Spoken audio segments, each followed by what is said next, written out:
High, আজ হচ্ছে পূজার বার্থডে। দেখা যাক কি কি খাবার হয়েছে আর কি খাওয়ার জন্য পূজা অ্যাকচুয়ালি হা করে রয়েছে। ঠিক আছে, দেখা যাক। পূজা সে হাই। তো পূজা, এখানে সব থেকে বেশি ইন্টারেস্টিং বা সব থেকে বেশি তোর ফেভারিট খাবার কোনটা?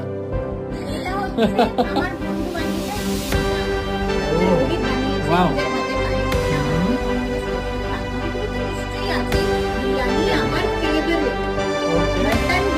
পাঁচ ভাজা, পাঁচটা ভাজা মানে আমার ফ্রেন্ড বানিয়ে আমার ও সব কিছু ডেকোরেশন করেছে, দারুণ, এত স্পেশাল।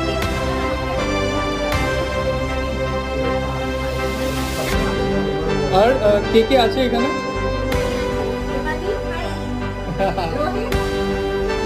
ওই সে হাই।